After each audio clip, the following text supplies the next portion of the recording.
How can we clearly report myelography in patients with spontaneous intracranial hypotension?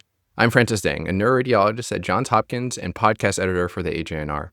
Today's article summary episode covers a recent paper that proposes an SIH-RADS, that's spontaneous intracranial hypotension reporting and data system, and reports on a multi-stakeholder survey of its perceived value. The first author is Andrew Callen, Associate Professor of Radiology and Director of the CSF Leak Program at the University of Colorado. The last author is Leilani Carlton-Jones, a consultant neuroradiologist at King's College and Guy's and St. Thomas's Hospitals in London. Background: Dynamic myelography is central to identifying CSF leaks. Dr. Callen has previously published in the AJNR this diagnostic algorithm for such patients. When patients are clinically suspected to have spontaneous intracranial hypotension, such as due to orthostatic headache, they undergo brain and total spine MRI. The brain MRI is without and with contrast, looking for intracranial signs supporting SIH. By the way, we covered these signs and their related scoring systems in a recent podcast with Dr. AJ Madhavan from the Mayo Clinic, so be sure to check that out. The spine MRI is done with T2 fat-suppressed images in multiple planes. And if the spine MRI reveals a spinal longitudinal epidural fluid collection, the next step is a prone dynamic myelogram, looking for a fast ventral leak that can be targeted with blood patch, fibrin glue, or surgical ligation. If the spinal MRI shows a leaking perineural cyst, that can also be targeted for fibrin patch or surgery.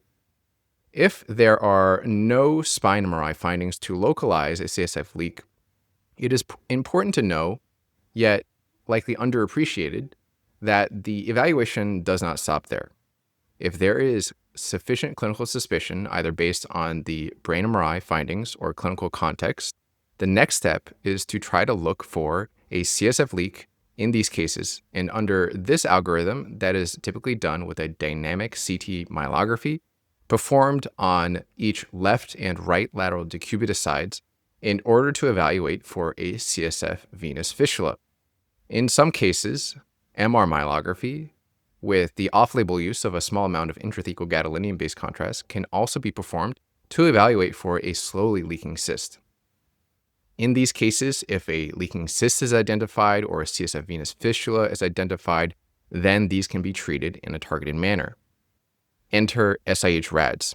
So SIH-RADS, spontaneous intracranial hypotension, RADS, is a 6-level scale aligned to myelographic diagnostic certainty, designed as a structured add-on to narrative reporting.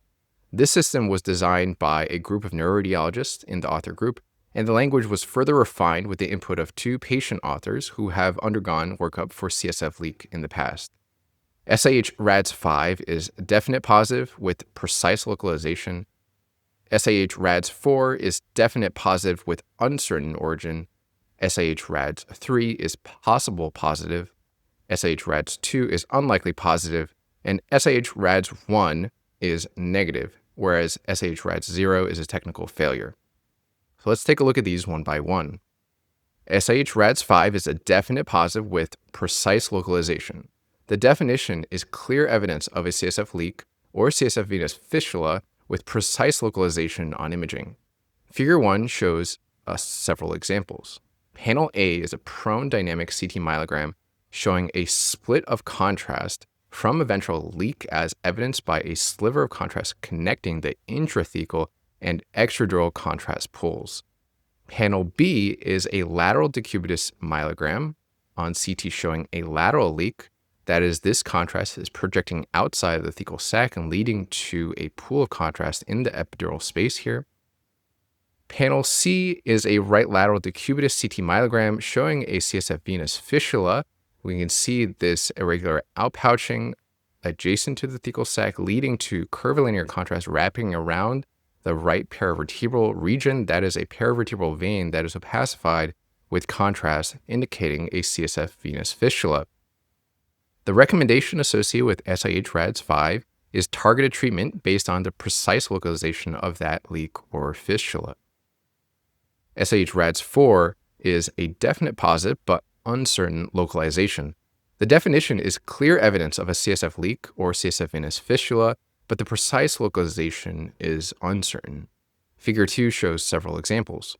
Panel A is a prone dynamic CT myelogram showing a ventral pool of contrast in the epidural space, but the opacification is pretty uniform and low level. It's less dense in the intrathecal contrast, and there's not that sliver of dense contrast projecting from that intradural pool that indicates the point of communication. And so this is SIH-RADS 4, indicating there's a ventral CSF leak, but the point of communication is not clear.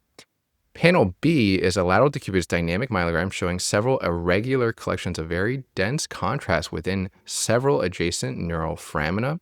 These are presumably epidural, but the precise site of leak is not demonstrated. We know they're epidural because they're very dense at a different density from this intrathecal contrast, and they're pooling in these irregular collections in the neural foramina, but not a discrete communication is identified. And then finally, panel C shows a lateral decubitus CT myelogram with curvilinear contrast in the neural foramina, and as well as connecting these two adjacent levels, indicating opacification of veins in the neural foramina and the intervening internal vertebral venous plexus. This indicates a CSF venous fistula, but the precise fistulous point is not clear because we see it at two different levels. And so the recommendation with the SIH-RADS 4 is repeat myelography or targeted patching as an immediate next step. SIH-RADS 3 is a possible positive. The definition is that the findings suggest the possibility of a CSF leak or a venous fistula, but the certainty is low. And so figure 3 shows two examples. Panel A is a lateral decubitus CT myelogram showing a paravertebral vein that is equivocally more attenuating than the other side, and there's a spot of dense contrast more distally, but this was regarded as suspicious but not definitive for a CSF venous fistula. Panel B is another image from the same lateral CT myelogram showing early renal excretion of contrast, further supporting the possibility of a CSF venous fistula. The recommendation associated with SIH-RADS 3 is to consider targeted patching, and depending on the patient's response, repeat myelography may be considered at a future date. The patient in this example, however, underwent surgical exploration of this level, whereupon a fistula was identified and ligated.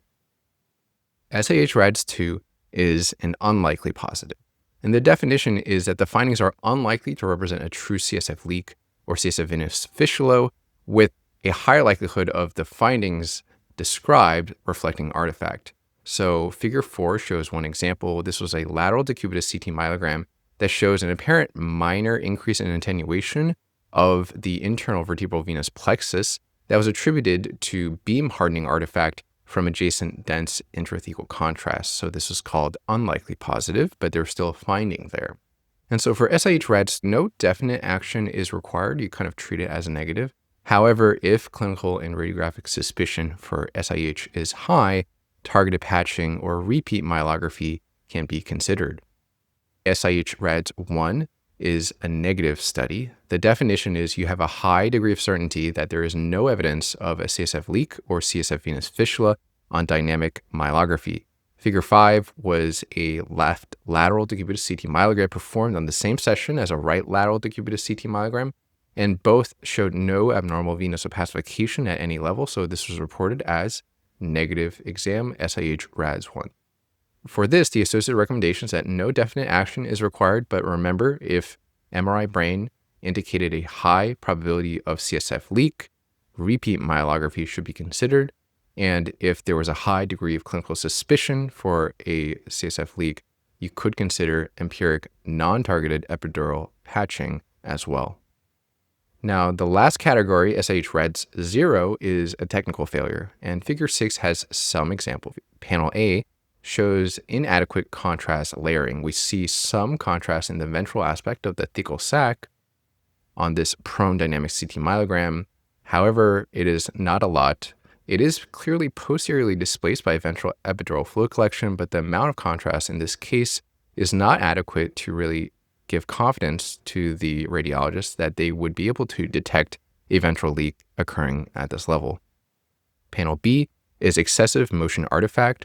On this, the patient was breathing during the acquisition that created this doubled up appearance of the ventral intrathecal contrast that may mimic a ventral epidural collection. And then finally, panel C shows a subdural contrast injection. We see these crescentic, dense contrast collections that conform to the outer confines of the thecal sac. Interiorly, it is displacing the spinal cord. There are these interruptions in between that represent the attachments of the cord to the thecal sac. And so these are subdural contrast collections. The recommendation associated with SIH-RADS 0 is that repeat myelography is recommended. To assess the acceptability of the SIH-RADS system, the authors surveyed several groups of people. Patients were surveyed, including 78 treated at the author's institution and 47 additional patients that were recruited via social media groups. Providers were surveyed as well. That included 13 providers, 8 of them neurologists, both within and outside the institution, 2 headache nurse practitioners, and 3 neuroradiologists outside of the institution's group. Here are the survey results among the patients. 77% preferred the SIH-RADS system over traditional reporting. 58% found SIH-RADS somewhat clear or much clearer than the original reports that they had when they had undergone CSF leak workup. Here are the survey results for providers. 92% preferred SIH-RADS over traditional reporting, and 100% found SIH-RADS somewhat clearer or much clearer than traditional reporting. In conclusion, SIH-RADS is a step forward in neuroradiology practice. It offers a clear and actionable system for reporting the results of dynamic CT myelography in the workup of patients with suspected spontaneous intracranial hypotension. Patients appreciate being able to understand the reports, and providers appreciate the clinical utility of a clear reporting system for their own decision-making as well as for explaining the results to patients. If you do dynamic CT myelography routinely, be sure to check out this article on the AJNR website by Dr. Callen and colleagues. That's all for now, and see you next time.